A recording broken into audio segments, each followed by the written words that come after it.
So if I wasn't standing next to this and you hadn't seen the thumbnail or the title of the video and I started telling you a story about a mid-engined rear-wheel drive Honda, you could certainly be forgiven for thinking straight away of the mighty NSX.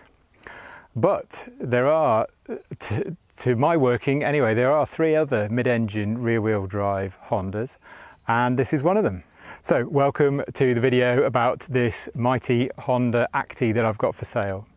The other 2, by the way, in case you're wondering, the ones I came up with anyway, are Honda Beat and the Honda S660. So this is a K truck. K is a class of cars and trucks in Japan that are restricted in terms of size and power, engine power, or CC, but they receive a number of benefits in lieu of that in terms of lower running costs. So this is Honda's take on the K truck. If you've ever been to Japan, you'll know that you see K trucks pretty much everywhere you go. They're really popular. This is Honda's take on it. So the Acty was first released in 1977, and then sadly production came to an end after 44 years in 2021. This one, believe it or not, is 22 years old.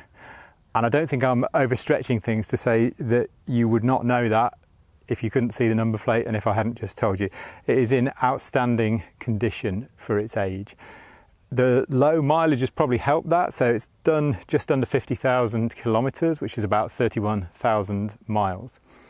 It's a 3-cylinder petrol engine with 5-speed manual transmission, and it's got 4-wheel drive as well. And as with a lot of other Hondas, it's the sort of 4-wheel drive that switches in automatically. So it's rear-wheel drive as standard. The drive goes to the front wheels when the rear wheels start to slip. In case it isn't obvious, I've just imported this one from Japan. It's now road registered and it's ready to go. So this is a video that I do with the majority of the cars that I advertise for sale, just to give you a better idea of what you're getting if you were to want to buy one of these. I'll show you around the outside first of all. I hope you can see okay. Being British, I have to talk about the weather all the time. It is particularly nice weather today, about 25 degrees, really sunny. You need sunglasses if you're washing or polishing one of these in weather like this. So, Monsoon shields on the windows, so you can have the windows open when there's heavy rain. They're very common on cars imported from Japan. The fuel filler is in that little hole down there, just there. This one's had new tyres on all round.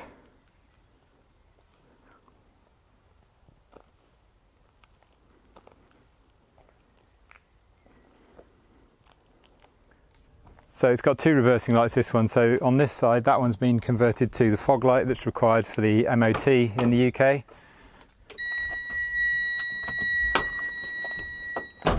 So there you go. Hopefully you can tell. Yeah, you can. I'm just looking at the video screen.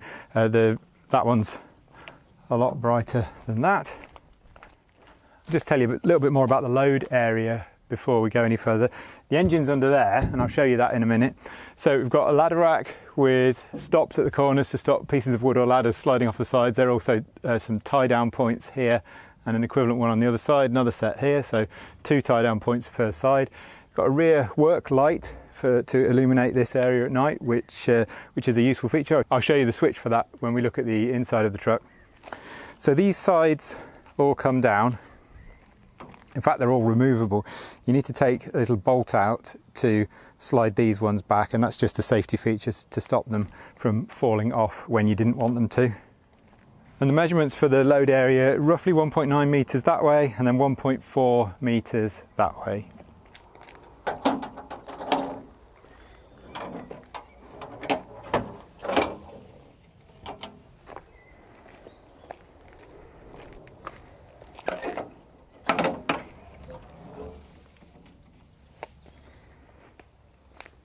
So I won't do the others, but hopefully that gives you an idea of what I mean. And there's the little bolt again that you'd have to take off to allow this to slide back if you wanted to take the sides off altogether. So while we're in this area, let's show you the engine. I've come prepared.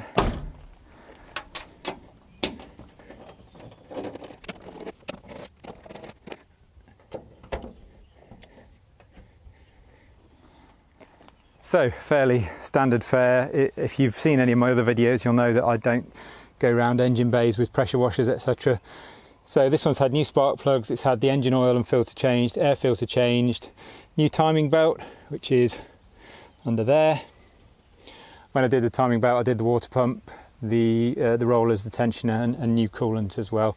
Alternators there, as you can probably tell. Gearbox is over that side. So you may find yourself thinking, you either might be thinking, where's the dipstick? Or you might be thinking, do I really have to take that cover off every time I want to check the engine oil? And you will hopefully be reassured to hear that no, you don't. I'll just put this back and then I'll show you. So if we continue our tour around, I should have mentioned, by the way, this one passed the MOT with no advisories when I was talking about all the servicing work and stuff. So I was telling you about oil. So if we go down here, that's where you put the oil in.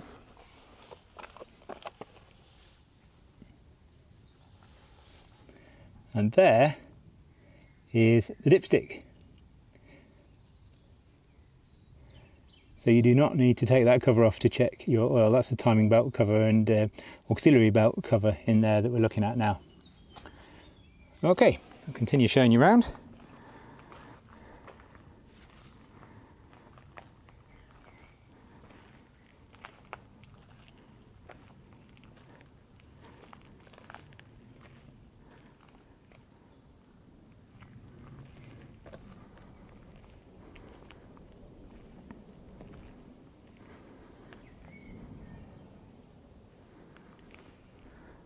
I'll show you under the bonnet while we're here. It's not a lot to see, but a few little bits and pieces. Those being the horn, some brake lines, a coolant expansion tank, radiator, some fuses and washer fluid, and then wiper motor as well. All right, let's have a look at the inside.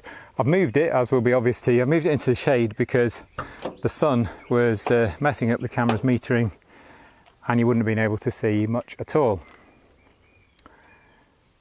It's pretty clean inside, actually. When I say pretty clean, I mean very clean. I'd love to try and find a 22-year-old commercial vehicle at a British car auction. Not just British car auctions, but any of the UK vehicle auctions that was in this sort of condition. So some storage pockets there, manual, keep fit windows, just like the good old days. One of the things that I really love about these trucks is their simplicity, and that is a prime example.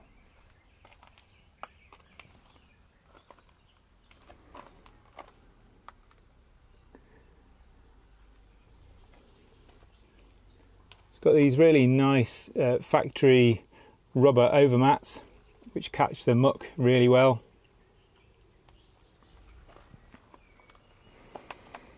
Fairly Spartan interior, as is the case with all of these K trucks, whichever manufacturer you get them from.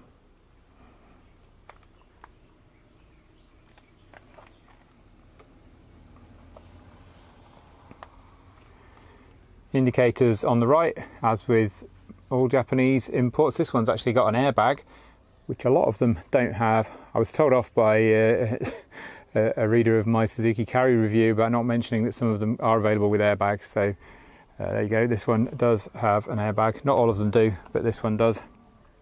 We have a single speaker stereo, speakers in there.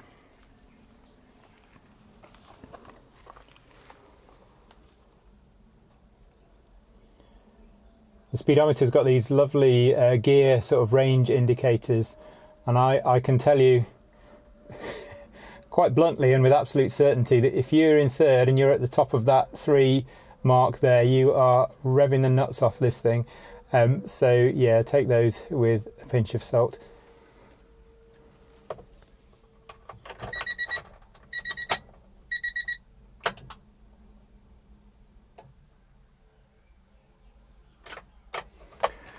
Need my foot on the clutch, don't I? There we go. Try again. There we go. So the only two lights we have left on are the parking brake and the seatbelt warning light. 49820 kilometers. That will go up a little bit, but I said at the start of the video at 50,000, so it's just under that. Switch that off. Okay, so down here, fairly standard seat belts, handbrake, 5-speed manual, reverse in the usual place. Ashtray with a lighter that doesn't look like it's been used. AM radio and clock there. And heater controls there. That's the switch for the work light in the load area. That's the fog light switch that I've fitted. I managed to get a switch that is the same as one of these to fit into one of these spare places. So it looks nice and neat. Let's just go around the other side. So the passenger seat on these has got quite a nice feature that the majority of the others don't have, given where their engine is. Because the engine's so far back, the floor in the cab is quite low. And typical Honda, making good design choices with this. They've allowed the seat to do that and that to do that, so that you get this much larger load space here. That's a really good opportunity to make use of some space, and some locked space, and also some dry space inside the cab for transporting things. So an interesting feature with these ones, the jack and the toolkit are underneath there. Glove box there. Okay, let's take it out for a little drive. Foot on the clutch to start up, as we've already seen, and it fires straight up. All the lights come on and go out as they should. Less engine noise in the cab of one of these than there is in some other K trucks, obviously because the engine is so far back and it's completely outside the cab, whereas in the Hijet, in the last video I did, in the Carry, the video before that, or the K-Truck video before that anyway, there have been a few end boxes in between. The engine's kind of underneath you, so you do have a bit more engine noise in the cab. Having said that, you will definitely hear the engine. These are fairly Spartan, as I said earlier, meaning that they haven't really gone to town on the sound deadening as they would with some of their more luxury models. The clutch is really light. The accelerator is slightly heavier than you might find on some K trucks, and that's because the accelerator cable has quite a long way to go right to the back. The steering is, I think it's really excellent. It's electric power assistance on this, and you can really tell some thought's gone into it in terms of the assistance is quite high when you're doing maneuvering at low speed, and then as you get faster the assistance drops down, so there's a bit more feel and it doesn't feel as skittish when you're going at higher speeds. So I know that's a feature that's fairly standard on electric power steering, but I think we can all agree in some cars it's implemented better than others, and I think in this truck it's implemented fairly well. So first gear is really for just getting started. If you've seen one of these in action in a field, I've seen a few of them in vineyards, for example, in Japan, they're loaded up, they're going up a really steep hill. They need a really low first gear to get them moving. So you go into second fairly promptly.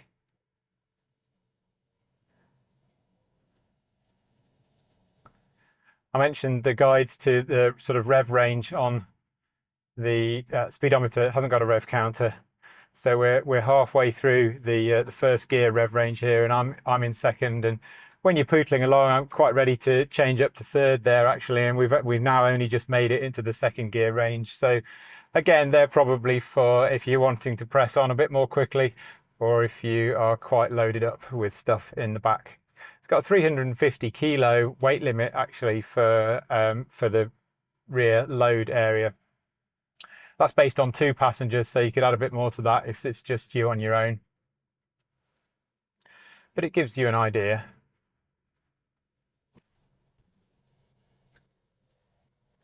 It's leaf springs at the back, so when it's unladen, Can certainly feel the bumps, and it sounds like I'm being very critical with a lot of these things. I'm not. I think I've said in previous videos, in fact I know I have, I love the simplicity and the practicality that these vehicles offer, and it's a real refreshing change to the sort of bloated electronic everything, complete disconnection of the driver from the driving experience, other than just obviously pointing it in the right direction.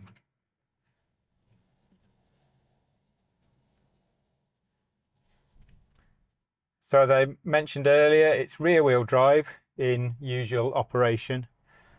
And then if the rear wheels start slipping, then the drive goes to the front as well. We're probably not going to need that four-wheel drive today, because there isn't even any wet grass that I could find to try and make it wheel spin for you to demonstrate the four-wheel drive functionality. So we're out on the road here, just accelerating up through the gears, third, fourth. A really nice sort of slick gear change. It could put many modern cars, by that I mean sort of 2 or 3 year old cars, to shame. Really nice gear change. The steering point's straight when the truck's going straight, just like it's supposed to.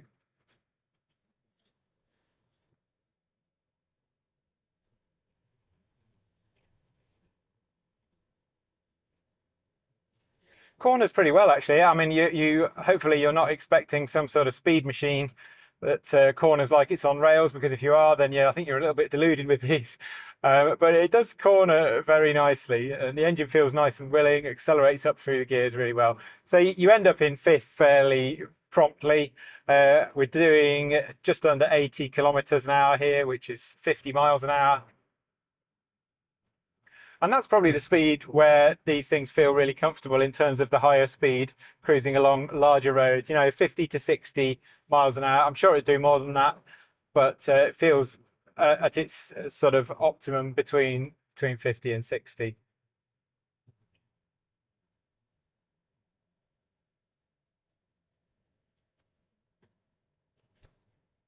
In case you're wondering, as a lot of people do, a lot of people ask me if you'll fit in one of these.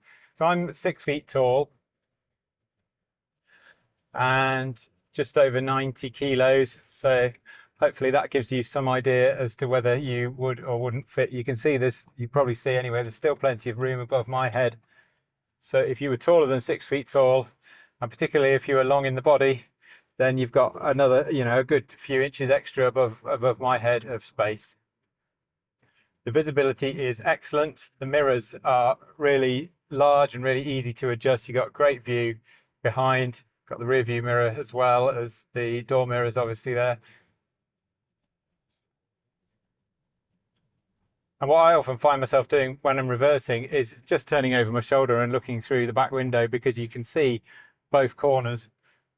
If you look out that side, you can see the corner there. If you look out that side, you can see the corner there. So they really are very easy to maneuver into some really tight spaces. I'll tell you a little bit about parts availability as well. So there are some common parts with other Hondas, as you'd probably expect. So some things you can get in the UK, some things you would need to bring over from Japan. There are so many of these available in Japan, or still in use in Japan, that the parts availability over there is very good. But sometimes you'd have a little bit more of a wait to bring things over than sort of going down to a motor factor in the morning and having it available to collect in the afternoon type thing. That's what I'm meaning by a little bit more of a wait. Get in touch with me via the website if you need any help with sourcing parts. So just as a final little demonstration, I thought I'd try using these shift points on the speedometer. So I'm going to accelerate, just pulling out. I'm going to accelerate to the midpoint of each of them for the first 3 gears. So first, second,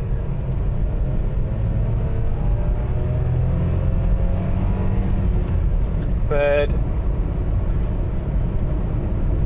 You could probably hear the engine a little bit more then. I certainly could.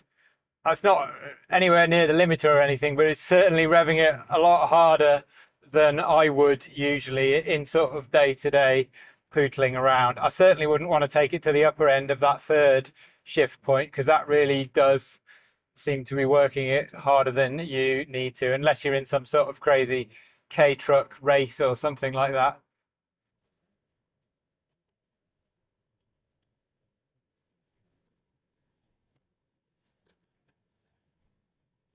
Round the roundabout and then back to base, I think.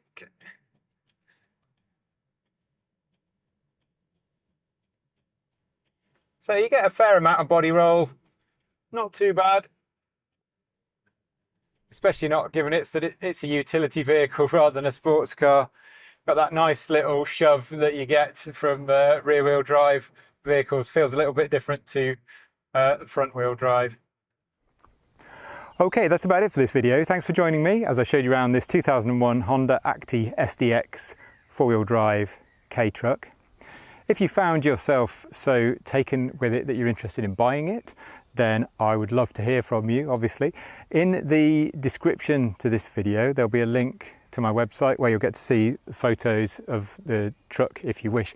And then there'll also be a form on that page where you can get in touch with me to either ask for some more information if you want some more information, or to arrange a test drive.